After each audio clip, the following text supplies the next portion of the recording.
اللہ تعالیٰ نے اولیاء کے بارے میں ان کی فضیلت اور کرامت کے اعتبار سے ایک چیز یہ بیان کی کہ لہم البشرا فی الحیات الدنیا و فی الآخرہ، اللہ کے ولیوں کے لیے دنیا اور آخرت میں بشرا خوشخبری ہے۔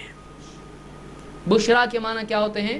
خوشخبری کے لیے، اسی پر سے لفظ بنائے بشیر، خوشخبری دینے والا، اسی پر سے ہے، بولتے نا بشارت ہوئی، وہ بشارہ ہے، بشارت یعنی خوشخبری۔ لہم البشرا فی الحیات الدنیا و فی الآخرہ، اللہ کے اولیاء کے لیے کیا ہے؟ دنیا کی زندگی میں اور آخرت میں خوشخبری ہے۔ یہ خوشخبری کیا ہے؟ اللہ کے نبی صلی اللہ علیہ وسلم ہی سے ایک صحابی نے پوچھا، عبادہ ابن صامت رضی اللہ عنہ فرماتے ہیں سألت رسول اللہ صلی اللہ علیہ وسلم، میں نے اللہ کے رسول صلی اللہ علیہ وسلم سے پوچھا عن قولہ لہم البشرا فی الحیات الدنیا، کہ دنیا کی زندگی میں اللہ کے اولیاء کے لیے خوشخبری ہے، اس کا کیا مطلب ہے؟ دنیا میں خوشخبری ہے یعنی کیا؟ قال ہی الرؤیا الصالحہ، ہی الرؤیا الصالحہ، یہ اچھے خواب ہیں۔ خوشخبری کیا ہے؟ اچھے خواب ہیں۔ یراہ المؤمن او ترا لہ، اچھا خواب جو مومن ایمان والا بندہ خود دیکھے یا کوئی اس کے بارے میں دیکھے، یہ کیا ہے؟ یہ اس کے لیے دنیا کی اللہ کی طرف سے خوشخبری ہے۔ کوئی آدمی اچھا خواب دیکھے، مثلا حج کر رہا ہے یا پاک و صاف ہو کر نماز پڑھ رہا ہے، قبلہ رخ ہو کر نماز پڑھ رہا ہے اور اچھے ڈھنگ سے نماز پڑھ رہا ہے، یا حج کر رہا ہے یا قرآن کی تلاوت کر رہا ہے یا کچھ اس طرح کی چیز دیکھے جو اچھی چیز ہے، تو یہ کیا اچھا خواب ہے، وہ خود دیکھ رہا ہے۔ یا کوئی دوسرا انسان اس کے بارے میں دیکھے کہ میں نے فلاں صاحب کو خواب میں دیکھا اور میں نے دیکھا کہ وہ اچھے حال میں ہیں، اچھا لباس پہنے ہوئے، ان کے چہرے سے ایک دم نور دکھائی دے رہا ہے، یا اس طرح کی کوئی حالت دیکھے، تو آدمی خود اپنے آپ کو اچھی حالت میں خواب میں دیکھے یا اچھا خواب دیکھے، یا کوئی دوسرا مسلمان اس کو اچھے حال میں اچھے خواب میں دیکھے، تو یہ کیا ہے؟ دنیا کی خوشخبری ہے۔ اسی لیے بعض صالحین کے بارے میں ان کی وفات کے بعد کسی کے خواب میں اچھے حال میں آئیں تو یہ کیا ہوتی ہے؟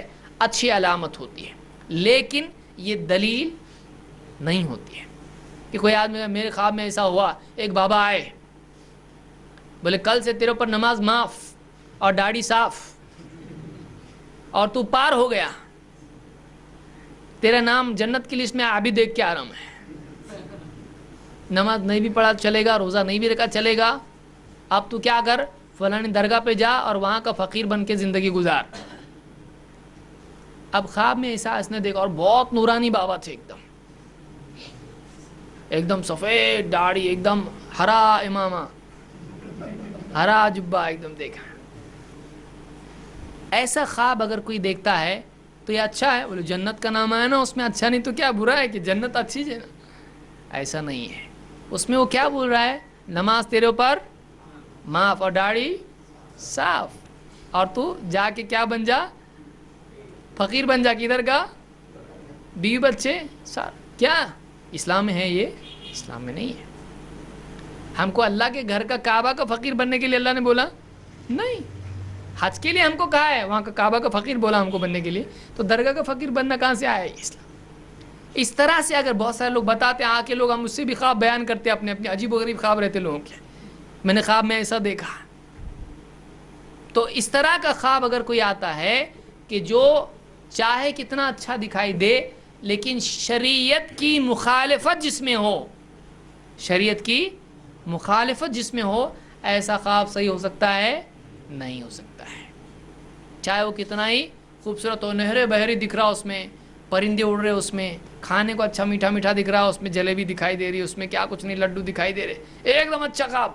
ایسا خواب اچھا بظاہر ہے لیکن حقیقی اعتبار سے جس میں شریعت کی مخالفت ہے وہ اچھا ہے نہیں ہے، تو ایسے دھوکے میں نہیں آنا چاہیے، ایسے دھوکے میں نہیں آنا چاہیے۔ یہاں پر اللہ کے نبی صلی اللہ علیہ وسلم نے فرمایا کہ اچھا خواب جو آدمی خود دیکھے یا کوئی دوسرا اس کے بارے میں دیکھے، یہ دنیا میں، دنیا ہی کی زندگی میں اللہ کی طرف سے ایک انسان کے لیے خوشخبری ہوتی ہے، یہ اچھی علامت ہوتی ہے اس کے لیے۔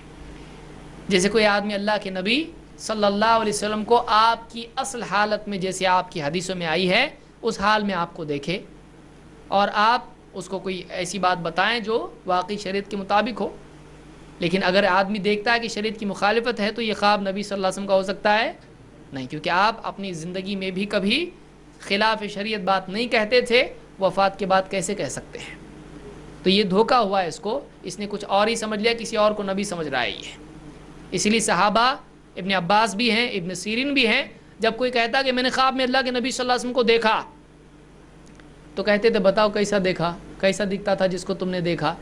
وہ بتاتا ایسا تھا ایسا تھا ایسا تھا. اگر وہ واقعی صفات اللہ کے نبی صلی اللہ علیہ وسلم کی ہوتی تھیں تب تو کہتے تھے کہ ہاں دیکھا, ورنہ کہتے نہیں دیکھا. تو یاد رکھیے اگر کوئی خواب میں آ کے کہے بھی میں تیرا نبی ہوں تب بھی بھروسہ واقعی نہیں کیا جا سکتا ہے جب تک کہ وہ شخص واقعی ان صفات کا حامل نہ ہو جو نبی صلی اللہ علیہ وسلم کی صفات ہیں. جیسے کوئی بغیر داڑھی کے ہی دیکھے اور کہے میں نبی ہوں, مانیں گے؟ نہیں دیکھے, نہیں مانیں گے. یا کوئی ایک دم بوڑھا دیکھے, ایک دم چہرے پر جھریاں ہیں, سفید داڑھی ہو گئی, ایک بھی بال کالا نہیں ہے, تو کیا مانیں گے؟ نہیں. آپ صلی اللہ علیہ وسلم کی داڑھی اتنی سفید نہیں ہوئی تھی, مشکل سے 20 بال سفید تھے, مشکل سے, صحابہ نے گن کے بتایا, مشکل سے 20 بال سفید تھے. اور آپ کے چہرے پر جھریاں وغیرہ تھی, ایک دم صاف ستھرا چہرہ. تو اللہ کے نبی صلی اللہ علیہ وسلم کی کچھ ایسی صفات جو حدیثوں میں آئی ہیں اس کے مطابق اگر دیکھتا ہے تب تو دیکھا, نہیں تو نہیں دیکھا. تو یہ مبشرات ان کو کہتے ہیں, یہ بشرا ہے کہ اچھے خواب یہ اولیاء کو ہوتے. اسی لیے حدیث میں اللہ کے نبی صلی اللہ علیہ وسلم نے ایک حدیث میں فرمایا اذا اقترب الزمان لم تکد رؤیا المسلم تکذب واصدقهم رؤیا اصدقهم حدیثا. اس کو امام احمد نے روایت کیا اور ابن ماجہ وغیرہ میں بھی حدیث موجود ہے کہ جب زمانہ قریب ہوتا چلا جائے گا قیامت سے تو مسلمان کے خواب جھوٹے نہیں ہوں گے, اس کے خواب سچے ہونے لگیں گے. اور تم میں سب سے زیادہ سچے خواب اس کے ہوتے ہیں جو تم میں واقعی سب سے زیادہ سچا ہے. سچے آدمی کے خواب بھی کیسے ہوتے ہیں؟ سچے ہوتے ہیں. اور اسی طرح سے آپ نے یعنی یہ بھی بتایا کہ خواب 3 قسم کے ہوتے ہیں. اسی حدیث میں ہے, آپ نے فرمایا خواب 3 قسم کے ہوتے ہیں. ایک اللہ کی طرف سے ہوتے ہیں, ایک شیطان کی طرف سے ہوتے ہیں, اور ایک آدمی کے نفس کی طرف سے ہوتے ہیں. اللہ کی طرف سے خواب ہوتے ہیں, شیطان کی طرف سے بھی ہوتے ہیں, اور دل میں دن بھر میں جو چیزیں نوٹ گنتا بیٹا دن بھر خواب میں بھی نوٹ گن رہا, ایسا ہوتا ہے. کوئی آدمی جو ہے کل سفر میں جانے والا خواب میں ٹرین آتی اس کی, تو جو دل میں چلتا رہتا ہے بعض اوقات خواب میں وہی آتا ہے. تو اس طرح سے تیسرے قسم خواب کی ہوتی ہے کہ آدمی کے جو دل میں چلتا ہے وہ اس کے خواب میں آتا ہے. تو یاد رکھیے خواب 3 قسم کے ہوتے ہیں, ایک اللہ کی طرف سے, ایک شیطان کی طرف سے, اور ایک دل کی باتیں جو خواب میں آتی ہیں. تو ان میں سے کوئی بھی خواب ہو سکتا ہے, ضروری نہیں ہے کہ وہ اللہ ہی کی طرف سے خواب ہو.